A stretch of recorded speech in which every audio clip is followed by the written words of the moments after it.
He is a best-selling author of nearly 20 books.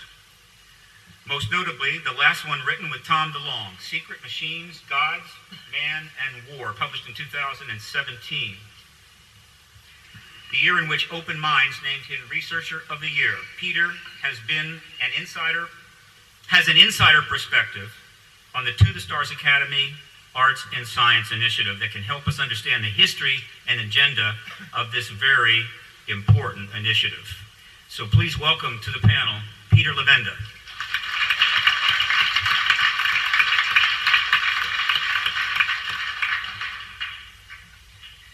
He was an employee of the British government's Ministry of Defense from 1985 to 2006, and is best known for his work from 91 to 94, which involves investigating reports of UFO sightings to determine their defense significance.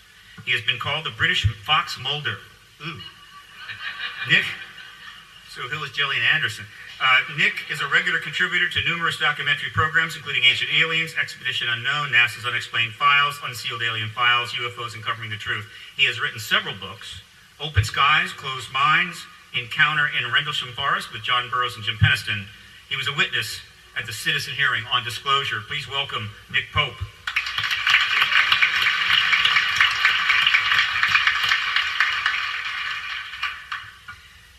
He is a Harvard-trained American government and foreign policy scholar, constitutional trial and appellate attorney, and expert in the field of comparative social ethics and alternative worldviews. Boy, would I love to walk into a bar with that title and be asked by some very nice woman, "What do you do?" He is one of the most important legal activists over the past 40 years, helping to expose injustice, protect fundamental rights, and elucidate a compelling vision for the future of our human family in many fields. He helped Dr. John Mack during Mack's confrontation with Harvard, and has spoken publicly about the implications of an extraterrestrial presence and a possible disclosure event. Danny was a witness and a committee advisor at the citizen hearing on disclosure. Please welcome Danny Sheehan.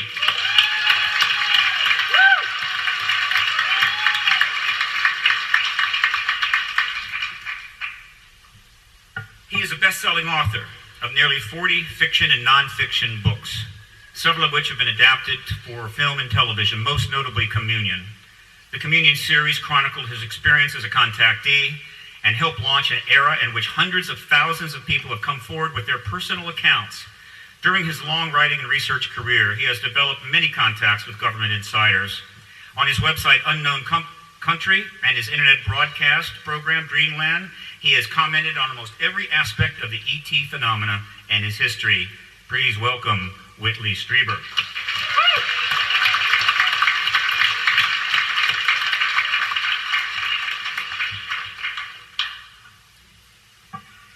Our next person, and I say this delicately, is a legend. All right, gotta be careful when you do that. She has devoted her documentary, film, television, radio, and internet writing reporting career to productions concerning science, medicine, the environment, and the real X-Files. For her journalism, she has received 3 regional Emmys, one for Strange Harvest, and a national Emmy nomination. She has received many other honors, including Lifetime Achievement Awards at the 2017 Awakening Conference and the 2016 Conscious Life Expo, the 2013 Lucius Ferris Foundation Award for Excellence, and the Courage in Journalism Award at the 2010 X Conference. She has written 4 books: An Alien Harvest, Glimpses of Other Realities, Volume 1 and 2, and Mysterious Lights and Crop Circles. She was a witness at the citizen hearing on disclosure.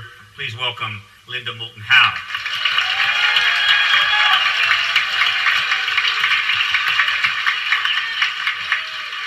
Start lining up for the questions, folks, right? Don't make me have to come get you. That's a great point. He was elected to Congress in 1996 and served 2 terms representing the 2nd District of Utah. He held seats on several committees, including Science, Space, and Technology. More recently, he, along with 5 other former members of Congress, presided over the citizen hearing on disclosure in Washington, D.C.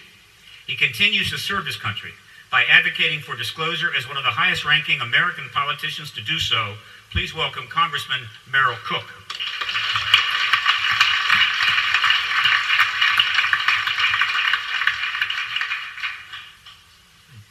He is the chair of the Libertarian Party of Utah. In 2008, he ran for the House of Representatives as a Libertarian candidate in Utah's 1st District while calling for legislation to protect whistleblowers and open congressional hearings on the extraterrestrial question. Later, he served as chair of the Libertarian Party's National Platform Committee before running as Libertarian candidate for Utah State Senate during the 2016 election cycle. He served as a key organizer and moderator for the Citizen Hearing on Disclosure. Welcome, Dr. Joseph Bookman.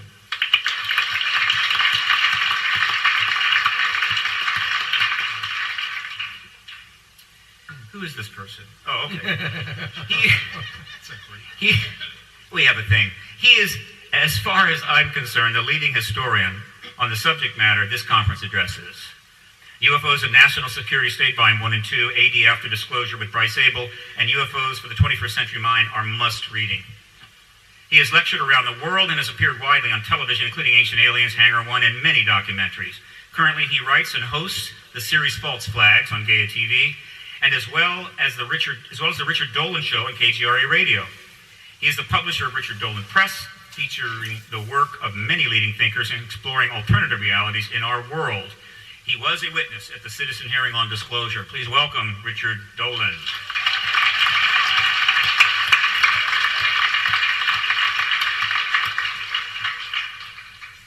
He has been researching our area of interest for 4 decades and has lectured widely in Canada, the U.S., and Europe. Along the way, he has written several books, including The Clinton UFO Story, Managing Magic, and UFOs, Area 51, and the Government.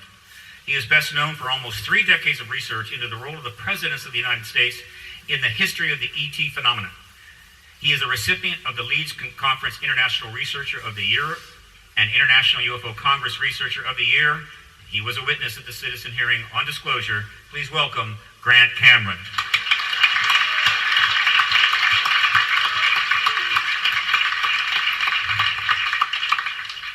All righty then. Hi, Stephen.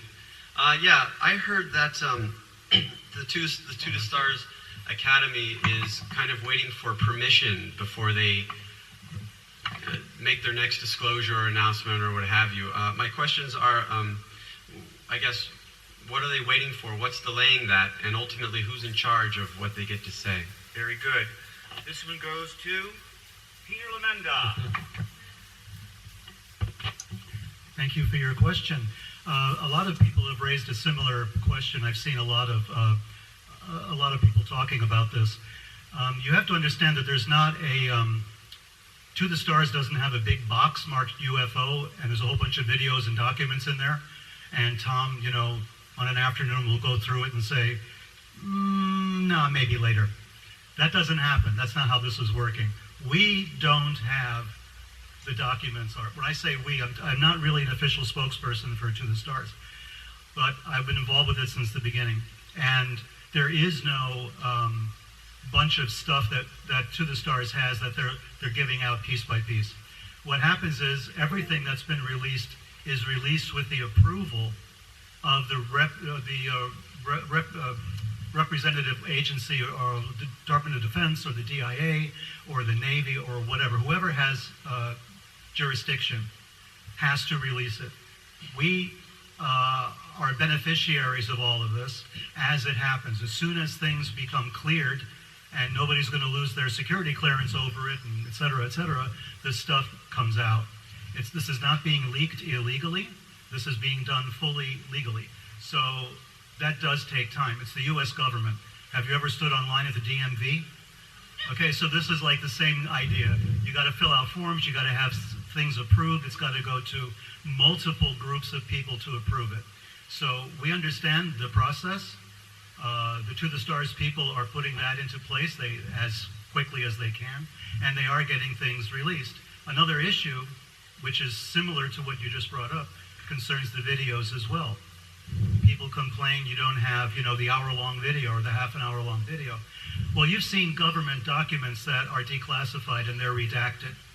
So they have like a lot of black ink where you can't read what's going on. These videos are something similar.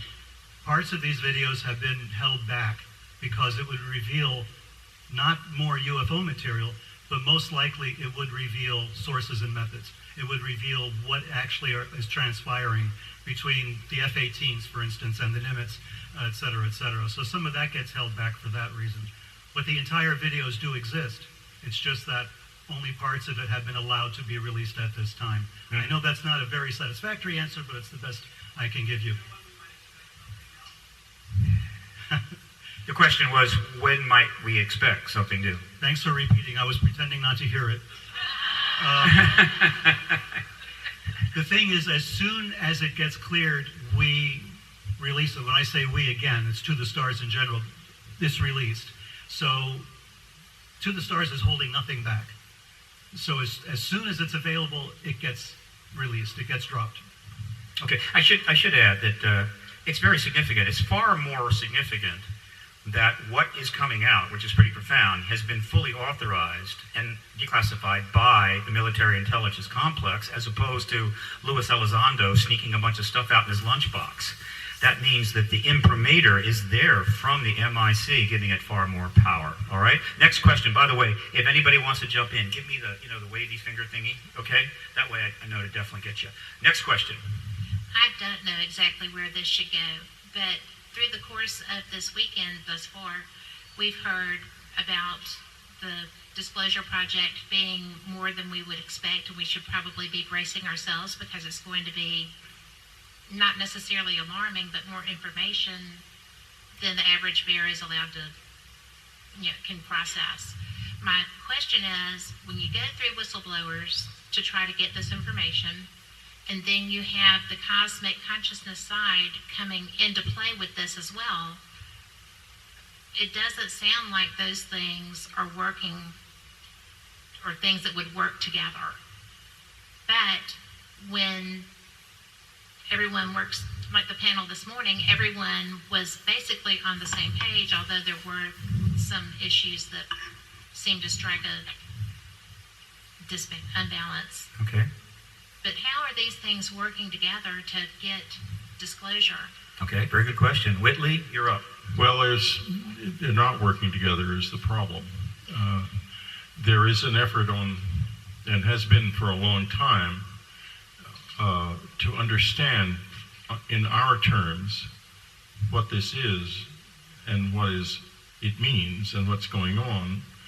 There is a lot of speculation on our side, but not much absolutely hard information. The problem is that what is on the other side is extremely complex, very different from us, not necessarily alien as we understand that term, as people from another planet or another dimension, but something even stranger in a sense than that, that is curiously reflective of us, but not us.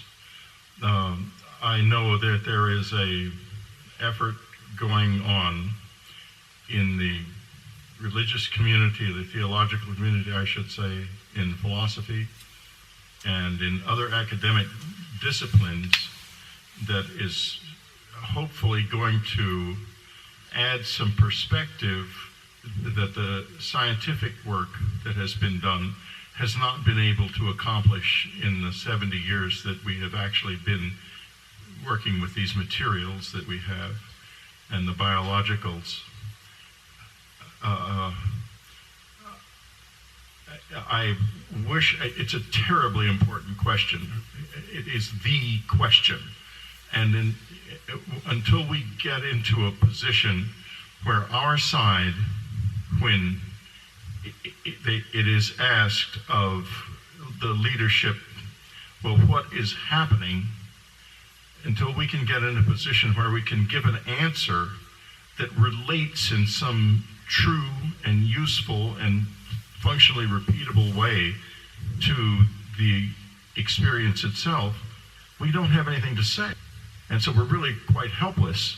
And part of this process of bleeding information out has been to try to engage a larger spectrum of the intellectual and scientific communities so that people will really start to think about this.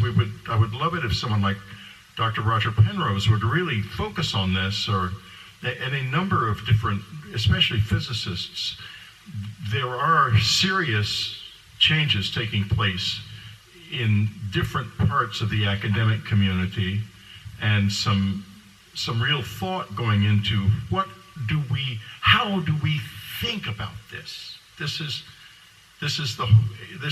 that's a very good question, and I'm sorry the answer isn't more definite, but hopefully as this process of trickling things out maddeningly proceeds, more minds will address it. I personally always say that let's just pour it right out there and see what happens, but nobody agrees with me. Thank you so much for that question. Linda does. Next question, please. So first off, I'm going to apologize. I want to get this question out there because I haven't heard anyone on any of the panels address a concern that I have. We've been talking a lot and hearing a lot about DNA and alien DNA and abductions, etc. And it seems as if villains get away with villainy for years and years because people are gullible and trust them. Look at the Trojan horse story. Of course, here's a gift. Boom, they're gone. And it seems as if on television and in the news we would hear about send in your DNA and we'll tell you about your family. Where's this DNA going? And now, darn, we only had millions of people. We need more DNA. So now it's, I know, send in your DNA and we'll tell you how healthy you can be and how to stay healthy. I'm just very suspicious of where's the DNA going? Is it going into some alien research or some other kind of research? And I just want to toss it out so I'm not the only one asking that question. Who feels comfortable with that question on the board? Am I hearing any? Am I seeing any fingers going up? No one?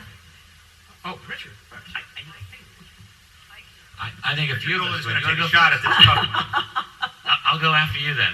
You first. No.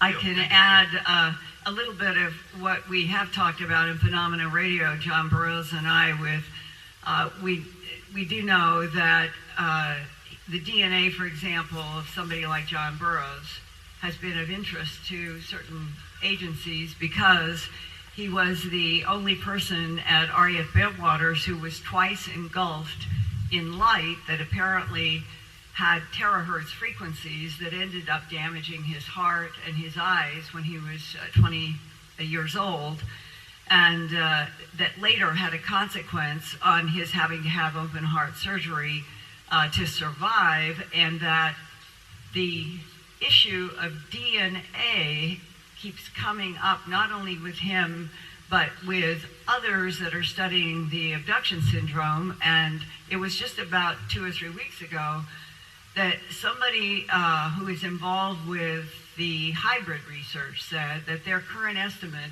is that 30% of Homo sapiens sapiens on planet Earth are now a hybrid population. Now, what is the hybridization? In the current, for example, the analysis that Steve Mira and Gene Tech have done on the female body in Peru, and it comes back 95% primate, 5% unknown. Where does the primate kick in, and what does that mean, except that it sounds like that Maria would be in a hybrid category as well, and that if the document that I was shown at Kirtland Air Force Base in April of 1983 is correct, it said in it, in cold black and white letters, extraterrestrial biological entities manipulated DNA in already evolving primates to create Homo sapien, in the italicized Homo sapien. And it is as if we are now coming into an intersection of all of these various once upon a time independent threads, and it's becoming very clear that institutions as august as Stanford University and others are involved in looking at DNA, whether it is something that is an ancient artifact or it is the current population of Homo sapien. How many are hybrids? And is hybridization itself something that is positive or negative or neutral? And that is, to me, one of the key mysteries right now in going forward in this entire field. Very good. Richard, you want to add? Yeah, I'd just like to tack on to what Linda said. I'm very interested in that question, the idea of DNA being collected. I mean, there are websites out there now that will, take your DNA. They'll tell you everything about your ancestry, and it's really great. And you learn about things about yourself that you didn't know before. And one of the reasons simply is these companies want to make money. It's a great opportunity. But behind that, I've wondered about this a lot. Like an organization that collects all this DNA. We're at a certain level now with being able to understand what's in DNA. But if DNA has been collected, where will they be 10 years from now, 20 years from now? There are studies going on right now to analyze markers in your DNA to determine if you've had contact experience or abduction experience. This is a study going on right now. Now, is it, are they able to do it? I don't know. But I know that this is a serious study that's being done by serious people. And imagine what it would be like, 10 years from now. You can future fit some of those body scanners at the airport. You all know what I'm talking about here. You go through those, and maybe they can be fitted with some type of tech that would determine other things about you physiologically. If, for example, an intelligence agency knows that X percentage of people in the population have had a contact or abduction experience or are hybrids in some way or another, you want to find out who they are. You look for the markers. Maybe this is future tech, maybe it's not. But I think it's definitely a possibility for future tech. These things that seem like science fantasy, all you have to do is look ahead in terms of the types of computing that we're looking at, quantum, molecular computing, advanced nanotechnology, advanced artificial intelligence algorithms that are going into these machines. And the sky's the limit. So I think there's a lot of potential applications for this. Okay, Grant, I think you wanted to add? I just want to add a little bit on I've talked to Gary Nolan about this. They're looking for the marker for experience or injury or whatever it is. He has told me they have found nothing. I think there's an advantage to doing this kind of research in that if they do find a marker, then you no longer have to be told you're just anecdotal, you just believe you're on a craft. It will actually verify there's something that's unique about you. All right, Joe, And you want to add? Steve, could I just add one thing briefly? Okay. The terahertz frequency is what they think is what damaged John Burroughs and anybody who has had a close interaction with an unidentified aerial phenomena, unidentified object, whatever acronym you want to use, and that it is terahertz frequencies that have been dangerous. Just to show you how difficult it is for us to experiment with terahertz frequencies that might match what is actually emitted from UFOs, I've been involved with people now in a new round of investigating the bismuth magnesium zinc. And we were trying to follow a suggestion of a very, very prominent physicist who said, here are some frequencies to try in terahertz for a very specific test. We do not have the ability at this point so far to build a generator that would equal those terahertz frequencies, and this is 2018, and I've been working at this since 1996, and this is now where physicists are seriously interested in what terahertz is and can do, and we can't generate the frequencies that they would like to work with. Very interesting. Joe, I think you wanted to say something. Yeah, I actually have a question for the audience. How many of us have done the swab and put it in the mail and sent it back to Ancestry or 23andMe and look around the room? So a lot of us have done that, and I'm a libertarian. I think you ought to have the right to have your DNA tested. But the Federal Drug Administration shut down 23andMe and said, no, this is a medical issue. So individuals in America don't have the right to have their DNA tested and have a company come back and tell you your risk for early onset Alzheimer's or diabetes or other sorts of things. And now they've reached a kind of a compromise, and 23andMe is doing some of that health reporting. The Ancestry stuff's all perfectly legal. But I don't know if you followed this case just a couple of months ago with the Golden State Killer. Is anybody Yes. so you're aware of that? Where now law enforcement has DNA from the 1980s. They send that in to Ancestry or 23andMe or these other private companies, and they come back with matches. And through that, they were able to find a relative of this gentleman who apparently was the serial killer in the 80s and 90s who stopped killing people. And they found him. He was a retired cop. So be aware that for those of us who are doing that, you are taking a risk of giving your DNA information over to the government.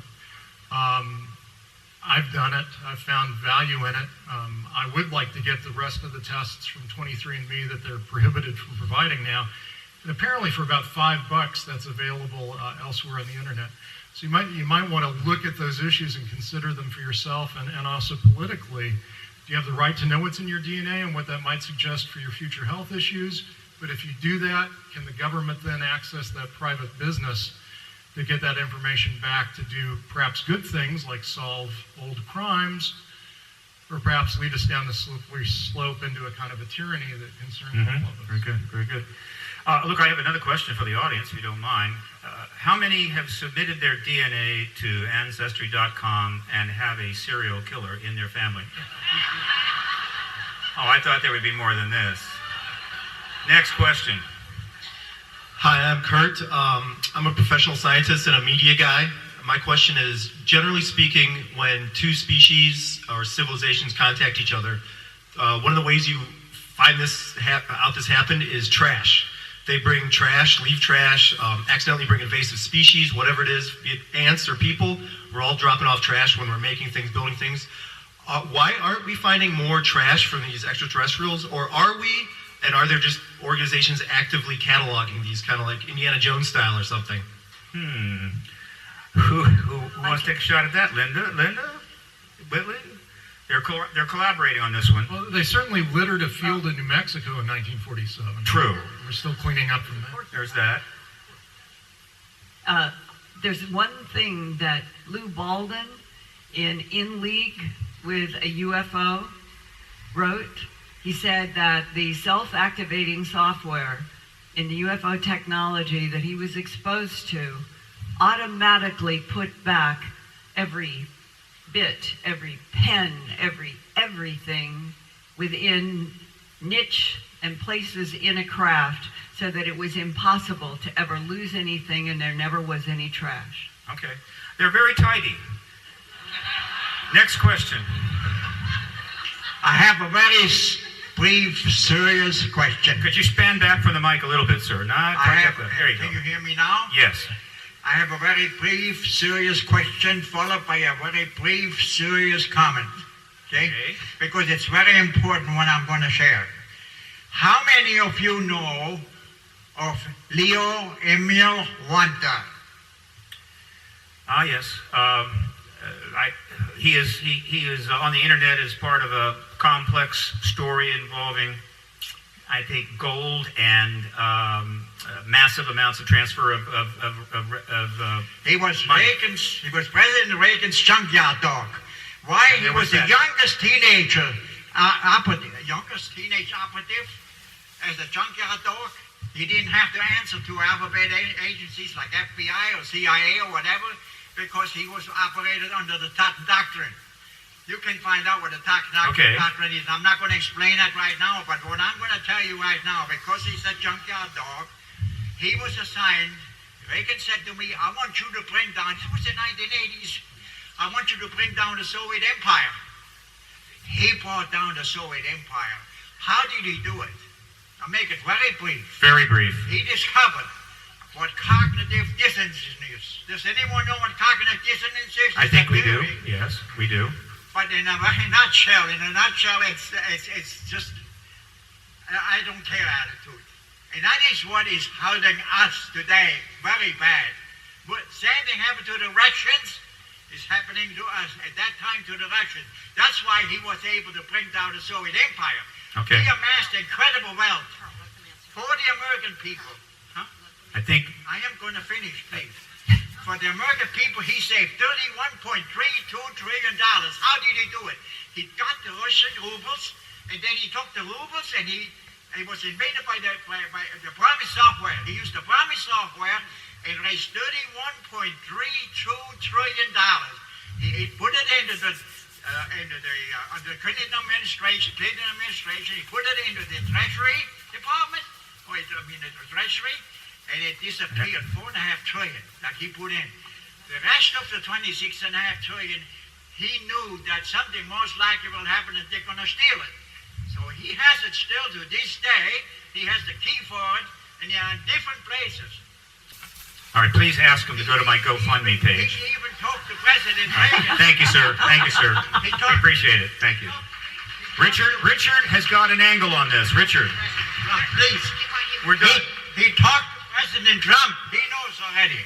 Okay? From All right, sir. Thank you. All right. This is very serious. It's for us. That money is for us. Yes. I just want to say thank you. You got my attention when you mentioned Promise Software.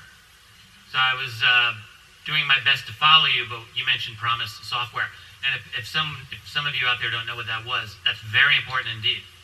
So Promise Software was kind of a backdoor created by a subcontractor to the Department of Justice back in the 70s.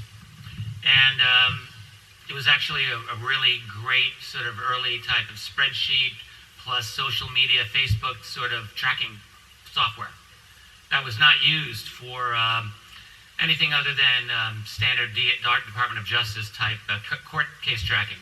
But some bright person at the NSA said, oh, you can do a lot more than track court cases with this, and they began doing all kinds of very illegal financial transactions, drug transactions, backdoor espionage in every single country. And they stole that software from that contractor, drove those people out of business. There was a journalist a couple of years later named Danny Casolaro who began looking into that, and he was murdered, suicided.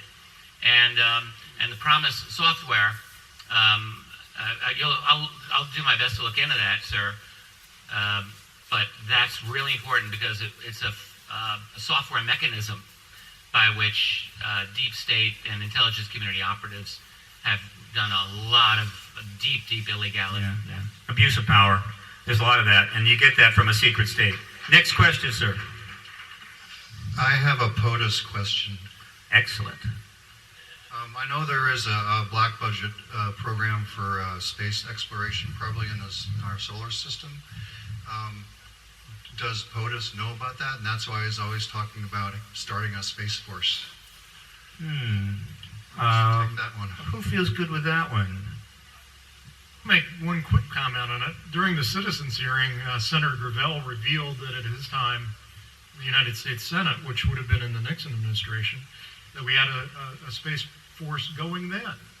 And there was an interesting reaction among the committee that was sitting just to my left of somebody, no, Mike, don't say that. But if you want to go back and look at the citizens' hearing transcript or look at the video of that, there was an interesting moment where the former senator indicated that he apparently had been briefed on the existence of such things even back in his day. Okay, anybody else have a comment on that? Merrill Cook, Congressman, yes. Quick comment. There's no question that there are a number of these black budgets that relate not just to the Defense Department, but to the Intelligence Department. And, I'm not positive how much POTUS knows about each one of those. And I'm not sure how much they even let them sometimes know about each one of them. But I do think there's something significant about the question, because I think that based on what's been asked for by our current president in terms of the space, defense and all this, shows that he knows something and he's reacting with regards to those. And I think that's good. I mean, I'm pleased that we may start being on top of some of these things now, when I think we've been too hidden and not willing to, I'm saying administration is not willing to tackle them in the past. I think Grant wants to jump in here. I'll just tell a little story. I was, when Trump won, I was approached by a high-level fundraiser for the Republicans, and he wanted me to help do a briefing for President Trump because he said they're not going to tell him. And I said, when he asked me, he said, well, where are the bodies? Where's this? I said, I have no idea. And I said to him, I said, well, you got to realize that when he comes in, he replaces all the people. So if he puts in his own CIA director and that guy doesn't tell him, if he puts in a new NSA guy, that guy doesn't tell him, if he puts in his own people and they don't tell him, it's his problem. the whole idea is the president can replace anybody he wants, and it's his people. So I always have a problem with the idea that his people aren't telling him what's going on. So you're saying that somebody from the inside approached you to help brief the president? Well, what am I, a potted plant? I mean, come on. I would have liked to have that meeting. Yes, Richard? Well, I just want to respectfully have a different opinion on that. And just look at a couple of historical examples. Look at John F. Kennedy. Kennedy hated his director of FBI, J. Edgar Hoover, but couldn't replace him. He wasn't politically able to. He was at war with the CIA and, did do a little decapitation of the CIA after the Bay of Pigs went bad. But Kennedy, it's not like these people are omnipotent, and I don't believe they can just change their people willy-nilly. It is true that they have abilities. But I had a conversation a number of years ago with a very, very high-level gentleman who had direct knowledge of a number of former presidents and directors of Central Intelligence and Defense Department secretaries, and he said to me point blank, some presidents know more than others. He was very clear to me about this, and also in another conversation just made it clear to me that most of those people at the very top of the hierarchy in that structure are not read into the UFO program. A small number are, and most have not been. So that was his opinion. So I don't know. I'm not really sure. I mean, in theory, the president ought to be able to. And in fact, in terms of constitutional governance, the president must be able to. Yeah. But the real question that I ask is how much of the letter of the law they're really following there. And then the last thing I guess I would just add is when you look at the vast number of black budget programs that do exist, I think it's impossible that any president's going to be briefed on every one of them. I just don't think so. There's too much. Presidents have to kiss babies. They have to be in front of cameras. They've got to meet foreign dignitaries. They've got to be the face of the nation. And I think that the machinery just goes on. Mm-hmm. Enriching Grant, isn't it possible that the briefing for somebody like President Trump might be so limited, it would be going by the letter of the law, but there wouldn't be much meat in the briefing? She's asking you that. Yeah, I didn't hear that. Well, she's asking if it's also possible he got a very brief, very tight briefing that did not go very far. I mean, he's going to hear what they tell him, and if they choose to leave that out, they'll leave it out. And but I'm making the point, it's his people. So if he puts that's what I told the guy. If he puts his own people in and they don't tell him, it's his problem. Mm-hmm. Okay. Very good. Next question, please. Hi, thank you, everyone. This question is for Daniel Sheehan. Excellent. A couple years ago, I was in Joshua Tree, and you were talking about working with the Vatican. I'd love to have an update regarding all of this. Punch it. Oh, all right. That's better. Actually, I've had two different encounters specifically with the Vatican. The first one was back in 1977 when I was asked by the Congressional Research Service of the Library of Congress to contact the Vatican to determine whether or not we could get access to the classified portions of the archives to determine whether or not there was anything in there about ETs and UFOs, and the Vatican said no, that we couldn't have it. I wrote a letter back to them saying, I think you don't understand who it is that's asking you here. This is the Jesuit National Headquarters in the United States asking you for this to provide to the president, and they still said no. The next time that I was, the contacts that I had inside the Jesuit order weren't directly with the Vatican. They were with what they call the JZU, which is the international headquarters for the Jesuit order in Rome. And we had a lot of activity going back and forth, interfacing with the Vatican Secretary of State, who was opposed to what they call liberation theology, the teaching of liberation theology in Latin America specifically. So there were a lot of exchanges in that area. The next major communications I had with them was over the issue of global climate change. I was chosen to be on the International Steering Committee for the Global Catholic Climate Movement to deal with global climate change. And that I had a number of meetings with the Cardinal, Peter Turkson, who was the co-author with Francis of the encyclical on global climate change.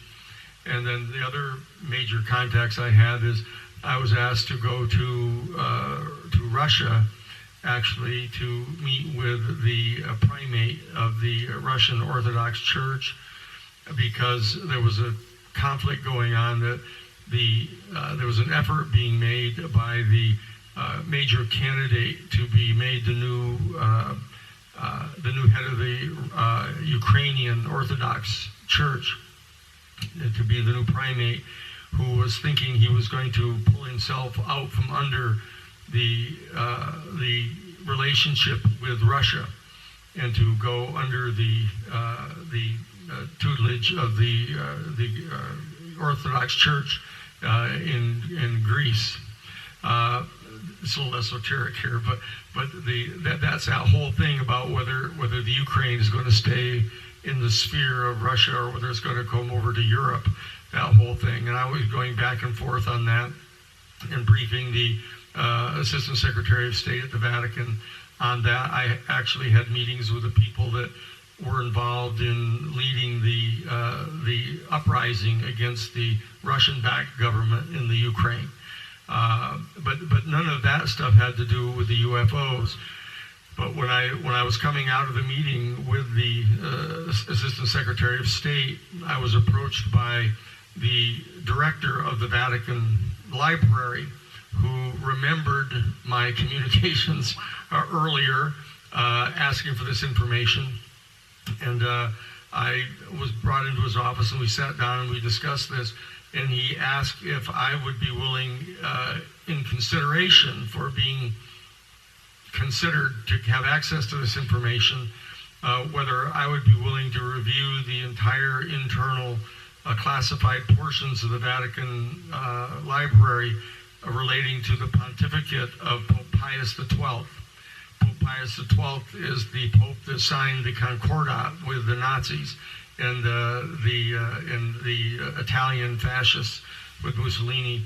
And they wanted to get this information out because there's a major activity going on now in the Vatican, because, as you know, Francis is the first Jesuit in the history of the church ever to become pope. And the Society of Jesus was actually created in 1547 to attempt to reform the Catholic Church. And so the Jesuits have taken that upon themselves now in a very big way. And as you know, 3 years ago, the Jesuit who was the head of the Vatican Observatory, Jose Gabriel Funes, is the one that made the public announcement at the Vatican that in light of the discovery of more and more exoplanets, and more of them that were becoming more and more Earth-like in their characteristics, that it was the opinion of the Vatican that we were going to much more quickly than we had ever thought discover the existence of extraterrestrial life, and that the time had now arrived where it was time to begin the extremely important discussion among ourselves of the profound philosophical and theological implications of the discovery of life elsewhere.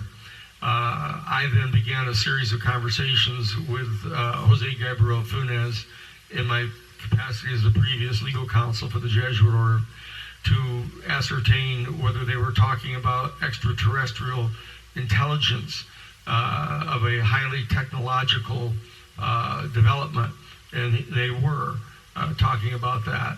And now the Vatican, for the first time, has had Jose Gabriel Funes begin to teach a course coming up this fall at the Jesuit University in Argentina.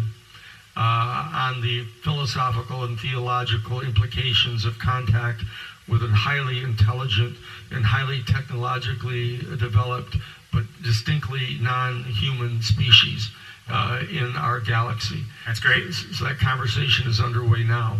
Thank you. Thank you very much. Okay. We're 18 minutes out. Still got a lot of questions, so as brief as you can. Next question, please. Actually, mine's a follow-up question to Charlene's question. First of all, I want to say thank you for all the work, Daniel, that you're doing with the Lakota and the waters. Really appreciate that. Yeah. During that conference, you'd also mentioned about getting 27 different religions together and talk about disclosure and what that meant and the implications beyond just the Catholic religion. Did that ever happen? No, that was with the Washington Interreligious Staff Council. It was actually 54 major religious denominations in the United States. When I was at the Jesuit headquarters, I proffered to them the proposal that we establish a task force with all the representatives of all the major denominations to begin this discussion of the profound philosophical and theological implications of contact. And it just met with kind of dead silence. And so they have not undertaken that process yet. I'm going to be going back and meeting with Father Kelly, who is the new head of the Jesuit Social Ministry Office, to see if we can renew that conversation now that the Vatican has called for that in an official way now. Very good, very good. Next question, please. Hi, Darren Thorne from San Diego. Recently, there was a release of UFO material from the Navy, something that occurred in San Diego about 7 years ago. It was caught on fur. And so I wanted to know if anybody had any information on that, especially information that has not been spread in the media. I know scientists and mainstream have said it's the first real evidence of UFOs. Okay, Peter? There's been a lot of reporting on that. There's been a lot of document dumps that have taken place in the last month or so on this as well. So if you search, you'll find multiple page official documents, slightly redacted, mostly just in terms of the names of people involved. But a lot more detail is available on that particular sighting that you're talking about. It's not that difficult to find. If you go to the Star's website, you'll see a 60-minute video by Louis Elizondo, and he goes into detail on that as well, with a lot more information about it too. I mean, the thing will blow your mind when you listen to it. The implications are extreme. If you haven't been to the Stars Academy website, you really need to go and review this. It's major. Steve, Yes. can we ask Peter, what are the implications? That would be telling. Yes, please. I thought that's what the Academy was for. Exactly. Is that? Well, it's to raise questions. The problem with actually saying what the implications are, we don't have time. I'd have to actually discuss what the sighting involved. But one of the salient points that I'm referring to is the fact that the object in question, the thing that they were chasing for a week, always knew where the jets would be. They knew their plot points ahead of time, which means that when the jets scrambled, they were doing maneuvers. They would go from point A to point B to point C. The object would wait for them at point B. Now, this is extremely classified communications. They change the code every 15 minutes for this type of operation, and yet the object that they were chasing always knew in advance where they were supposed to be. What are the implications of that? We're not just talking about a machine anymore in the way we normally understand a flying machine or an unmanned aerial vehicle. There's something more to it. There's a consciousness element or something. But Elizondo was very clear. This thing knew where they were supposed to show up. It was waiting for them. That freaked me out, basically, when I saw that, when I heard that. That's an idea. If we just look at what's already been revealed, we're worried about further drips of information. If you just look at what already has been revealed and just look at it and read it, you're going to be astounded just at that. We have to digest this in pieces because this is pretty earth-shattering stuff. Joe, you want to add something? Yeah, that reminds me of John Alexander's UFOs, Myths, Realities, and Conspiracies, where he writes that whatever was happening at the Skinwalker Ranch knew what the humans were going to do before the humans even thought about what they might want to do. Hey, that's weird. By the way, I suffered a... Oh, go ahead. This ties into the kind of consciousness research that people like Greg Cameron are doing as well. There's a precognitive awareness, apparently, of what it is we may be planning to do before we even think about planning it. Precognitive extraterrestrials, yes indeed. I had a moment of time dilation. In fact, we have 45 minutes left. Everybody's cool. Thank you. Next question. This question is directed at Peter Levinda.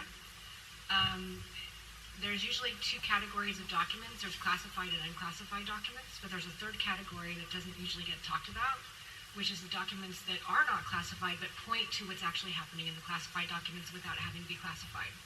And so if you can address that and why that might be the case. Well, yeah, the community, the UFO community is kind of focused on getting classified documents declassified. And there's a lot of legalistic issues with that. There's schedules for declassification. The DOD now has even more rules where they can kind of get past some of the FOIA regulations and not declassify certain things. Or there's a 25-year waiting limit on certain types of declassifications.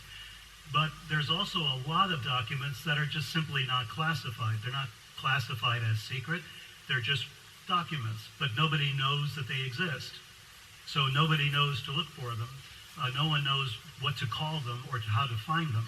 But they're not classified. They're simply documents that haven't, had any classification assigned to them. So there's really those three different kinds of classified documents, if you want to put it that way. Classified, declassified, and non-classified. And sometimes there's really good information in the non-classified documents as opposed to simply just the declassified that we're all sort of lusting after, kind of a misdirection. Nick, you want to add? Yes, if I can just briefly add a couple of points from my experience of this within the UK government.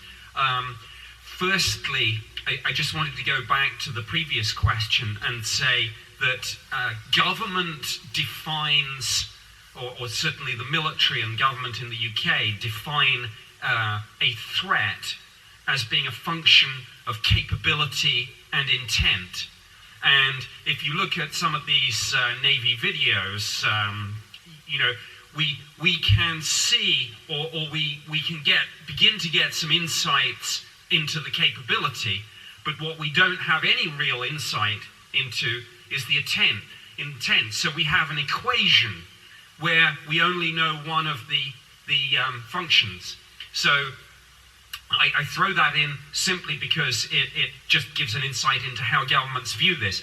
And if I'm being conspiratorial about this, I will say that we've heard the name of this Pentagon unit variously described, but ATIP is the one that came to the public's attention. And there's a threat in ATIP for a reason. The T stands for threat. So I throw that out. Okay, I think Whitley would like to... Yeah, I would like to just sort of bring a reminder here that of the two sides that are here, the other side is the one that holds most of the cards. And you hear a story about the breathtaking capability that was demonstrated with regard to those codes. You have to think to yourself that whoever's on the other side is in probably absolute control of this at every level. In other words, it's not that they are whispering to some insiders that you can't say this and you can't say that. They don't need to. We have to accept that our response to or what happens, whether or not they ever open up to us, depends very much on our response to them. And we're really feeling our way, all of us. I don't just mean the people who work on this in the classified world or in other areas, but all of you too. I'm quite certain that we are, in fact, I'm absolutely certain that we are carefully watched so that whatever motive they have will be fulfilled by opening up the reality of their presence to more of us. But it all starts with them. The secrecy, disclosure, everything, every bit of it starts with them. Could I ask a question? Certainly. How much of the suppression, not only in the 20th and the 21st century, but going back several thousand years, do you think is really due to the alien presence not wanting humans to know? Is it more than government policy since World War II? You know, that's a really interesting question. One thing that has been done is that a lot of social engineering has occurred so that our governments now are in a position of not being able to make disclosures without, for example, we have this one piece of video that has come out, but what if so much came out that inevitably the media asks the question, well, what about all those people who say they got abducted? What about that? Let's get them on TV and let them tell their story. And animal mutilation. And animal mutilations and all of that. And all of a sudden, Pandora's box is opened in our cultures and societies. And we've come to face the fact that we're really dealing with something that is extremely powerful, provocative, and completely opaque to us in terms of its motives. And no one is going to be willing to take that step, to step across that boundary. And you can't have a situation where the President of the United States or someone, or the Chairman of the Joint Chiefs of Staff is asked, well, why can't you put a stop to what's happening to these people? And he has to say, we don't know what's happening to them, and we certainly can't stop it. We just know that something is. That's not the function of government, and they're not going to be able to admit that. And it may or may not be that anything particularly dangerous is being done. It may be that it's a method of social control so that they don't have to tell anybody anything. They've just put us in a position where we can't tell the public the truth because we don't have the ability to explain why we can't control it. Do you think any of the non-humans want us to know everything? I don't know. I do know that the ones that I'm involved with do want us to understand more, but I also know that we are really far from there. Because the closer I get to them, and I'm living with them in my life all the time, essentially. They are, Carl Sagan's insight that this would, when we came face to face with this, that it would be stranger than anything that we could possibly imagine, was very, that's a great insight, but it's far stranger than he ever dreamed it could be. And we are face to face with a situation where we could end up disclosing something that we can neither ignore nor explain. And so it's really hard. It's a really hard situation to be in. But I do think that as time goes on, and I know that under the surface there's a lot of controversy about this video and should anything more be released, and so on and so forth, and what will that all mean? As I said earlier, I think that we should just open the door and see what happens. But the problem with doing that is a problem that was addressed many years ago by Dr. John von Neumann back in the early days of this, where he believed that the reason they didn't come through the door is that the door is in our minds, that we will reach a point where we assume that they are as real as we or anyone else is, at which point they will be able to enter our world freely. But once that door is open, door in our minds, it can never be closed again. And the motivation for the long period of absolute denial has always been the fear that official recognition of this would be what opened that door. And now that's changing. We're trying to open the door a crack and see what happens.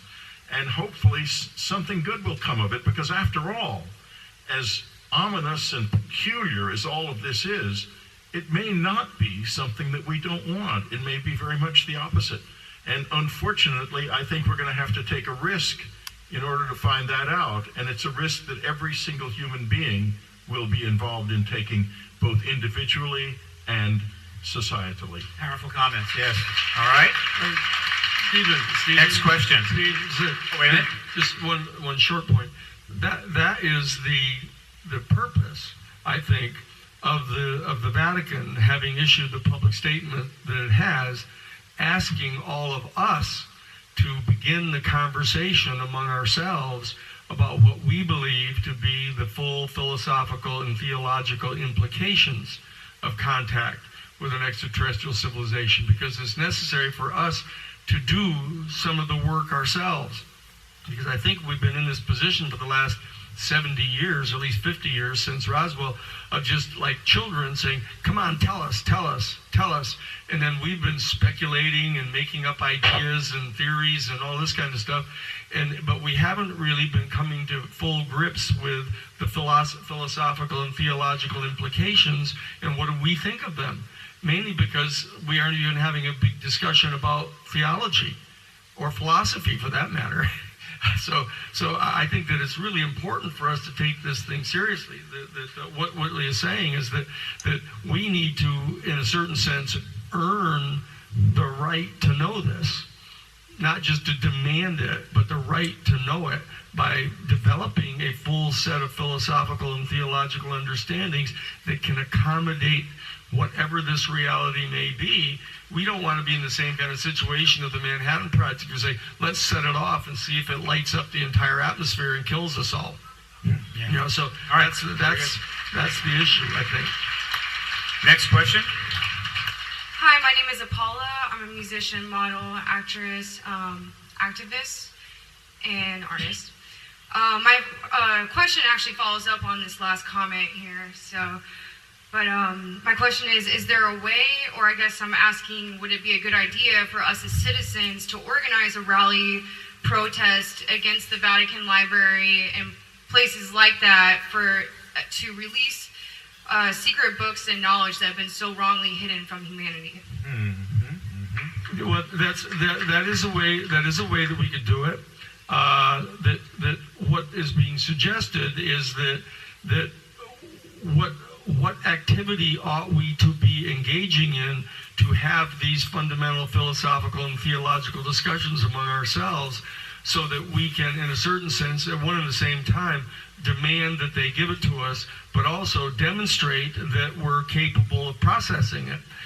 Because most of the people in those positions, people in the Vatican, people in the Pentagon, people in the national security agencies, they have a very patronizing attitude about the general population. And the question is whether that's merited or not. That if you actually sit and watch an average day's show on television and see how insipid and silly most of the stuff is that people spend our time doing, you might begin to develop a certain kind of question about our capabilities. And the fact that they think that themselves. We represent a fairly tiny percentage of the American people who spend any serious time thinking about these things. So that I think that this issue of demanding that other people give us information is still being trapped in an adolescence. That we need to figure this stuff out ourselves. And we've got ambassadors, we've got people having contact on a regular basis. We've got John Mack, before he was killed back in 2004, he and I at the Project for Extraordinary Experience Research were actually working at developing ambassadors of people who had regular contacts and having them taking the holotropic breathing exercises from Stan Groff and the others, so that instead of freaking out and getting paralyzed by these beings, that they could actually be much more calm and have some sense of what it is they really wanted to know from these beings and what they were willing to share. And did they feel like they were betraying our human species if they were giving away information? Or, that we haven't even really thought about a lot of these things. So that I'm just suggesting that at conferences like this, we might, rather than just have these places where one of us gets up and kind of talks at you for 90 minutes, and then we spend a few minutes having some questions, is actually have a process by means of which we can address these questions. You know, these are important questions. All right, Joe, I think you wanted to answer them. Go ahead, something. Okay. I just want to follow very quickly on that. And I would say, yes, I think protests are a great idea. With the provision that they're focused, they're intelligent, that they're based on something powerful and tangible. I mean, not like Occupy Wall Street, for example, which was completely amorphous. The only way that this issue will move forward is through cultural change first. So what we have to do, and that includes everyone sitting here, is, when we go back to our places, we have to, every one of us, switch on as many light bulbs above other people's heads as possible. You have to do it because it's the only way to make that political change. Is we've got to make enough changes within the broader culture, and then if there is a tangible object around which the movement can protest, I think it would maybe have a chance, but it's got to be focused. It's got to be principled. It's very tough. After 21 years, I think it's a good idea. After 21 years of this, like I said, this issue does not lend itself well to the standard kinds of protests, walking the street, and so forth. It's very tough. It can on one condition. One thing people can understand is that this cover-up, and it's a cover-up, costs a lot of money. There's that. All right, a lot of money. And right now, our colleague and my good friend Catherine Austin Fitz is part of a study to investigate trillions of dollars that have gone unaccounted for in the U.S. Defense Department budget from 1998 to 2015. And this is not a joke of an issue, $21 trillion, and that's a low estimate. The number's probably much higher. Now, how much of that's gone into the stuff that we're talking about? Well, some of it probably has. So this is an issue that has financial repercussions.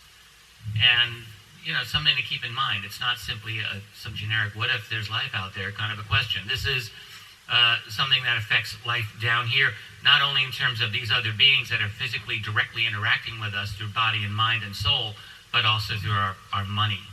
So it is important. Very good. Okay, next question, please. Actually, can I? Oh, Joe. Oh, you were going to follow. Okay. Really quickly. Boy, I love that question. I was waiting for that question. Aside from protesting, let me suggest there's another avenue you could take, and I'll begin by asking this as a question. How many of us in this room have run for elective office? Raise your hand, stand up, shout. I was aware, so there's a couple back there. I'm aware of 3 on stage. Steve Bassett ran for the United States Congress. I've run for the United States Congress twice. Merrill Cook ran for the United States Congress, and unlike the rest of us, got elected. What I did get last year in a special election in Utah was in 5 debates. And in every one of those debates and every other candidate appearance and in dozens of media interviews called for transparency in government. What I've been calling for the last 10 years that I've been running for office and getting on a ballot and getting votes in order to have that platform to call for this is for protection of whistleblowers. For my entire lifetime now, and especially for the last 30 years, this federal government, this tyranny, which drops a bomb every hour on some innocent citizen of this planet, has persecuted whistleblowers here in the United States. You cannot stand up as a federal government employee or contractor and blow the whistle on waste or fraud or criminal activity or the ET UFO issue without consequences because you've signed contracts that prohibit you from doing that. I have friends in those areas who have. So what I would encourage you to do, in addition to organizing protests if that's what calls to you, but I urge everyone to follow your heart and do what you love, but consider running for office. Consider getting a Green Party nomination or a Libertarian Party nomination or whatever third party. You're not likely to get one from the Republicans or Democrats if they know that you're going to call for government disclosure on the UFO ET issue. But run for office. If everybody in here could get elected to the United States Congress, we could have disclosure the moment we all have a caucus, right? We move things, advance the field in that way. Run for office. Really, seriously consider running for office to bring your passion to this area of transparency, of advocating for having a free and independent media that can hold the government accountable. Thank you. That's what would cure this nation. All right, next question, please. Hi. Back in the 1800s, when there were explorers going to Africa, they would write back to say that they found this black humanoid, creature, which was, as we know today, is a gorilla. So my question is, and nobody believed them until they actually brought one back, and then they showed it. So my question is, there's been different perspectives here on actual interaction with alien beings, like from what you were saying before, it's at a distance where planes are following them and they're trying to evade them and stuff. And then yesterday with Emery Smith, who said that he actually dissected these aliens and they're actually working with the United States government, like hundreds of species of these things are down in the tunnels and working with them. So my question to the panel is, what level of disclosure are you expecting? Are they going to come and say, hey, this is an alien, here it is? Or are they going to say, yeah, we've been doing this for years, following them around, yes, it's true? What do you think? And what are you expecting? Several possibilities. Whitley, you want to start? Okay. First, you hear a lot of things at conferences like this, of which may or may not be true. Yeah. And it is essential that we discriminate. And if we hear a claim, we ask ourselves, what is being said to back this up? Where is the evidence? And if there isn't any offered, then we don't know whether we're being told a fun story, a fictional story, or not. And that has to be left in one room. Then there will be things said by people who have some authority of some sort behind their statements and their claims. Those things are in another room entirely. And I don't think there's anyone on this panel who can't come forth with a significant amount of evidence to back up what they have said. And that I just want to point that out, that we don't need to let this. One of the things that happens is when the human mind is faced with something that it can't understand, a phenomenon observable phenomenon that it can't understand, it tends to need to close that off, and that's how we generate folklore. We've been doing that with this particular subject all through our history. And I think that it's probably time to stop and to stick to the evidence. Richard? I'll try to be brief because I know time is tight. I love that question. 8 years ago, I co-authored a book that dealt with exactly that type of an issue. It was called After Disclosure. And my opinion is that this subject is so revolutionary. The secrecy is so deep, so profound. It has created its own structures, labyrinth of bureaucracy and profit and power that it's beyond a state within a state. And so there's no motivation. I continue to see no motivation that these people have who've got the real secrecy and the power to give it up voluntarily, ever. Now, that doesn't mean that it will never happen because the world is in motion. We're in motion. Things are changing. It's like there's this tidal wave continually, that's us, slamming into this immovable object. And eventually we're wearing it down. So I think what we're seeing are these little mini disclosures, little tidbits that are coming out here and there. But I think ultimately the biggest secrets, we have to pry out of their cold, dead fingers. I think that's how it's going to have to be because they'll never voluntarily give it up. And when there is a disclosure in quotes, we have to assume it will never be complete. It will probably not be fully honest because to make it truly honest is, think about the questions that would have to come up. Like one quick follow-up would be, so this is true. How have you guys been lying to us all these years? Like we need to look at the structured secrecy and lies that have subverted every single institution in this world. Heads are going to roll. There's not. Some people with complete personality that says, oh yes, I'll believe anything what government says, fine. But there's a lot of people out there who will not be happy. They're not just going to take it lying down, and they're going to be very, very angry. And they're going to want answers. There'll be lawsuits and beyond. So I see very little upside. The only upside is when those people who've got the power are pushed to the wall with whether it leak, revelation, whatever it is, and then it'll happen. And it will happen one day. Richard and I are not on the same page on this one. And, okay, go ahead. I see what happened with To the Stars actually goes against that. That the idea was that if they said, yes, we were lying, that everybody would revolt in the streets and run. And they basically, New York Times, Washington Post, and Politico went over the story and said, yes, we have a program, it's for real, and nobody panicked, they got away with it. And so I think that's something to keep in mind, that this panic thing, maybe if there was a threat or something like that they could confirm and put out, but they got away with this. I mean, they basically did a confirmation in December. They basically said, this is for real, we're working on it, we're spending money on it, and really nothing happened. Well, I'm gonna just counter that again, because it's true, that did happen. New York Times and Washington Post, which are the voices of the establishment. I mean, Washington Post is essentially owned by the CIA.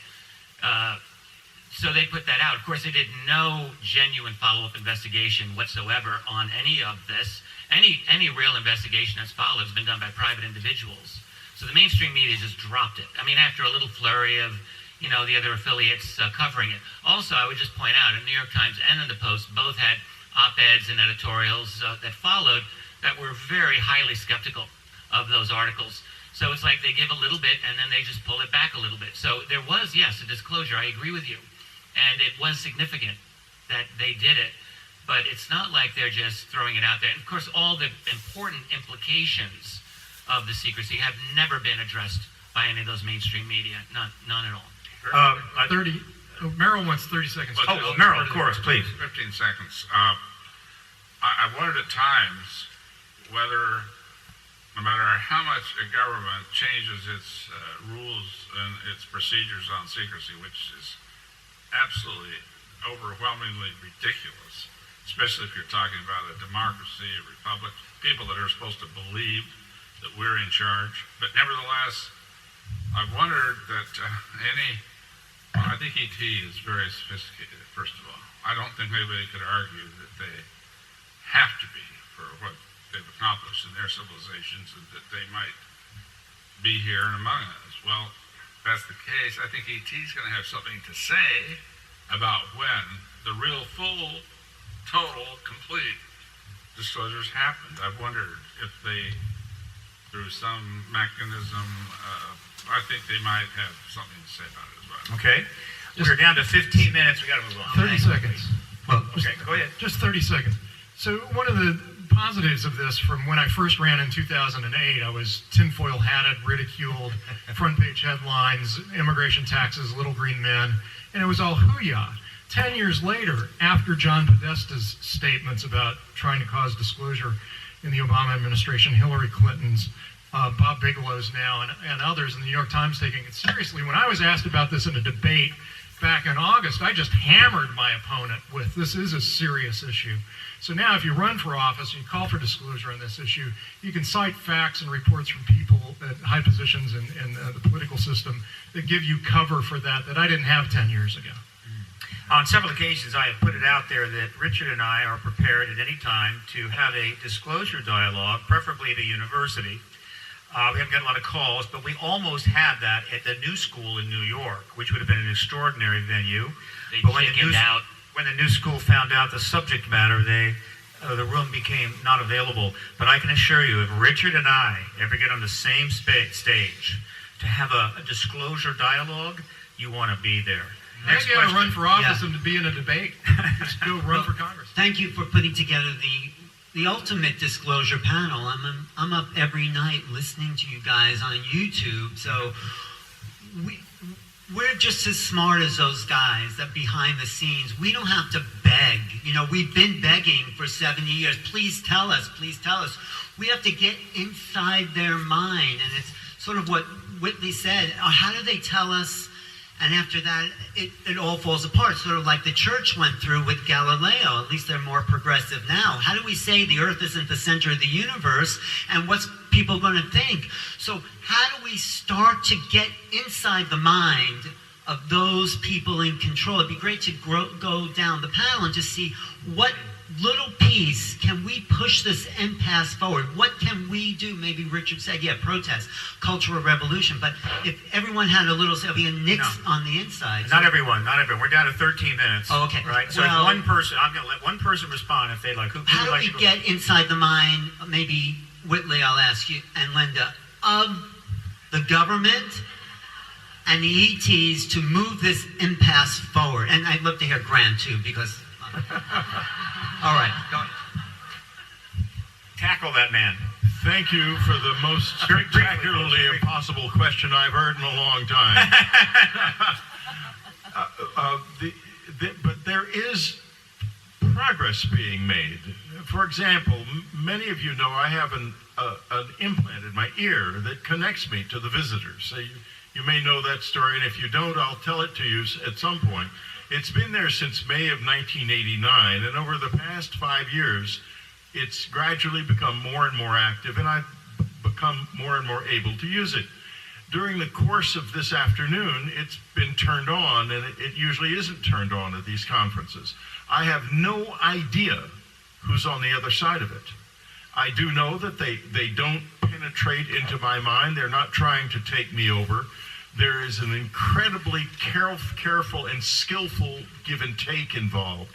But my point is this: it's here among you that this really starts. And it's so frustrating because it's so slow. I could have said the same thing at a conference 10 years ago, easily.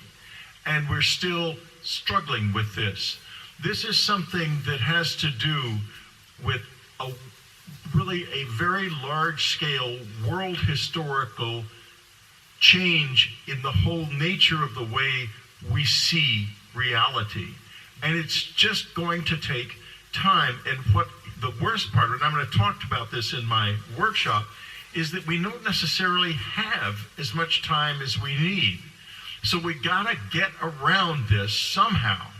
Now, looking back a few thousand years to the end of the last ice age, when the whole planet collapsed on us and the human species nearly went extinct, we found our way somehow. We don't know what happened at places like Göbekli Tepe, where they built dozens and dozens of extremely strange dolmens and then spent apparently 1,000 years slowly covering them up. We don't know what that means. But we can find within ourselves the same will to survive that they found. Their meaning of their methodology is lost to us. But there still lies within us an ability to innovate and to surprise even ourselves and, I'm sure, our visitors with new ways of doing things. Back in April of 1977, D.B.H. Kuiper and Mark Morris, two physicists, offered an opinion in the magazine Science, and that was that if aliens came here, the only interest they would have in us would be the chance to find and see something new, because they would obviously have a vast amount of information about not only what was happening in this universe, but how it works, so they couldn't get here. Now, if they reveal themselves to us, suddenly we focus completely on them, just like a primitive society would focus when Westerners showed up in the 18th and 19th centuries. They forgot their own culture, their own innovation, their own uniqueness, and just wanted to buy the knives and the guns. We would do the same thing if they just walked out here and revealed themselves. You guys have got to figure out in your hearts and minds and souls what we have to offer that will draw them forward without placing them in a position where their reason for being here is destroyed. Very good, very good. We're down to 8 minutes. Next question, please. What would the legal status of the underground bases be? How can the constitutional government justify the existence of these bases if they are corporate bases, perhaps even transnational? Are they legal underground and they would not be legal on the surface? What is the legal explanation for this? Let's go with the lawyer. That they're all part of they're all part of a national security state infrastructure, and that what we're seeing in the transition from, I think, is a set of individuated nation-state grounded national security bureaucracies trying to establish a global national security infrastructure for our human family over and against the extraterrestrials, perhaps. So that everything that goes on in the national security state bureaucracy inside our country has just got its own category. They don't care whether it's constitutional. They don't care if it complies with the laws. They assassinate people. They lie. They do everything else. And they all rationalize it on the grounds that it's necessary to protect the nation-state integrity vis-a-vis other nation-states. Now, if they're going to be doing the same thing on a planetary basis, they've got this entire category of things that they can do whatever it is they think is necessary. And the question arises again is, who the hell are they? I mean, who are they to think that they can make those kind of decisions? And that's the question we keep on facing here. Who are they, actually? What kind of elite is this? What type of criteria do they use to be part of this club? But it's clear that in my mind that they have some kind of extra legal concept, and it's extra constitutional. And they actually taught this at Harvard Law School. Larry Tribe told us that, and I've bumped up against this any number of times, when we tried to expose the off-the-shelf enterprise of people thought it was Lieutenant Colonel Oliver North.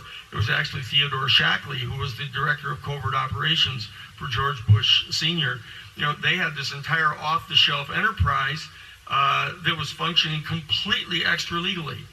And when we started to try to expose it, all of them locked arms and just dug in and refused to acknowledge that it was there, and pretended that it was so complex they couldn't figure out what it was. And then they just closed the books on it. So that there's an entire extra legal dimension to this when you bump up against it, where there is a certain kind of elite cadre who believe that they don't have to obey the Constitution. They don't have to obey the statutes. And this is the group that we're dealing with within our own human family. And the question that Whitley raises here, and it's been raised before, is what about the extraterrestrials themselves? They certainly don't feel constrained by our Constitution. They don't feel constrained by the international laws that we passed in these various conventions. They have their own idea about why they're here, what they're expecting from us. And I think that Whitley is right in saying that what we need to do is ourselves, as citizens who are not part of this elite, to demonstrate that, not to them, but to ourselves, that we are in fact worthy of bringing something unique to the universe, that we need to really understand ourselves. And that's the real challenge here.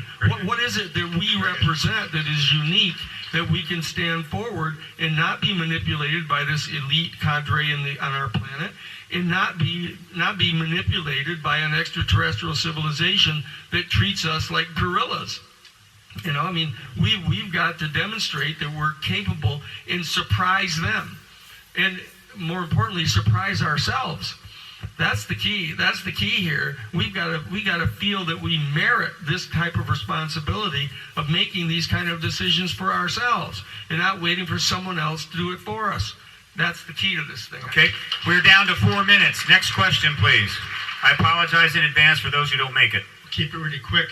So some years ago, a magnificent panel was created, courtesy of Danny Sheehan and you, Bookman, and Congressman Merrill, and was the citizens panel. Citizen hearing on disclosure, yeah. Exactly, which was a beautiful forum, which showed people could actually answer these questions intelligently and with good merit. But my primary question is, what are the chances of reforming that, perhaps on an upscaled level, so people can really see what's going on? With the caveat that when you look at To the Stars and the Bob Bigelow issue, and you look at the New York Times piece, one click away from the New York Times piece, you go into things like UFO artifacts held in warehouses in Las Vegas by Bigelow or To the Stars. You go to the ranch that Bigelow owned up in Utah, which had the 5-foot-tall black wolves with red eyes. I mean, you get right into this entire X-Files type of area. So how do you convene a panel that's bringing about these credible issues when just one click away on the internet, which I'm not saying these things are wrong. I'm sure the entire audience would like to know if they're right, if they're really artifacts in Las Vegas. But how do you address that issue when you're one click away from parallel universes and other things? Look, all I can say is this.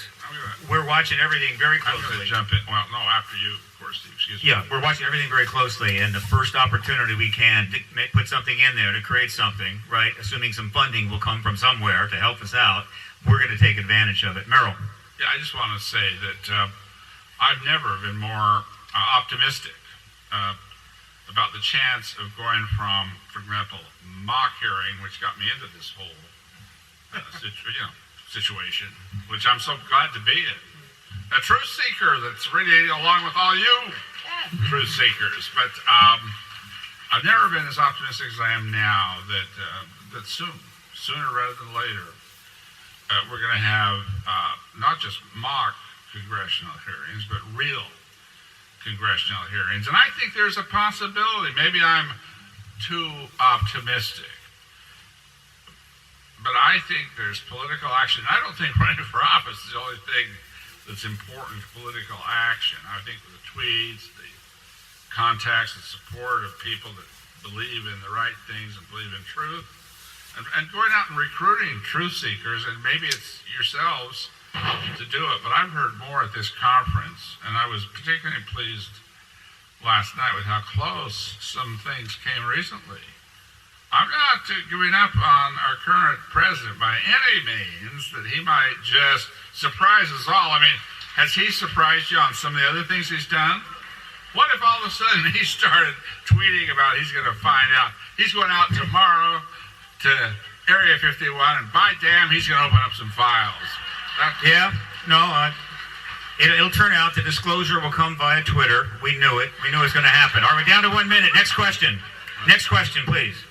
And whatever else I can steal. Yeah, Congressman Cook and Mr. Bassett, you got me thinking about this earlier at your lecture when you explained the way the structure works, that it actually is above the oversight of Congress and the president, right?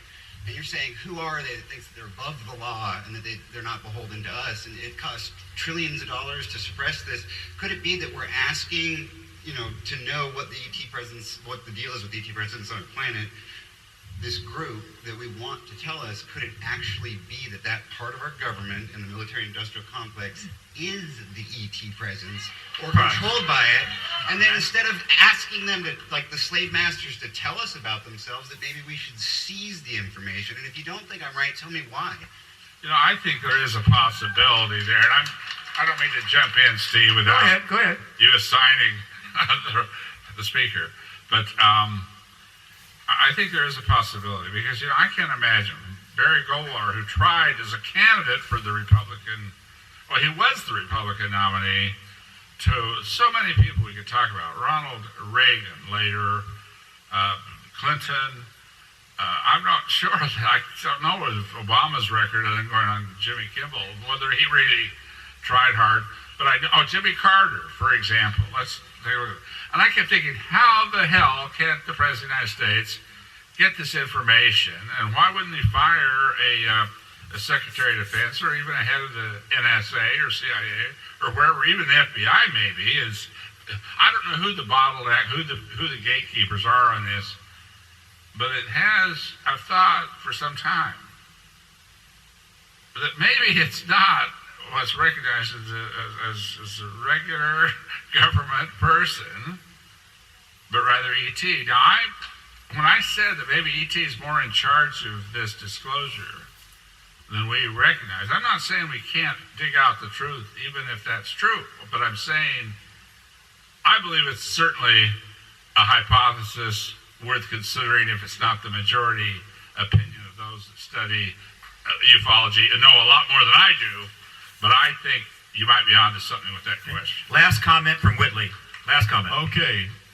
Colonel Phil Corso reported that he was in a situation in which he was asked by an ET presence to turn off some radars for 10 minutes. And he replied, "What's in it for us? 10 minutes is a very long time in this business, in the military."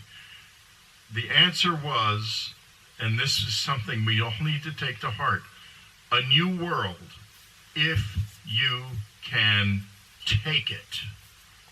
All right, folks. Your appreciation, I'm sorry, we are done. I'm forced to exit. Your appreciation for Grant Cameron, Richard Dolan, Dr. Joseph Bookman, Congressman Merrill Cook, Linda Moultonhowe, Whitley Strieber, Danny Sheehan, Nick Pope, and Peter Lavenda. We're done.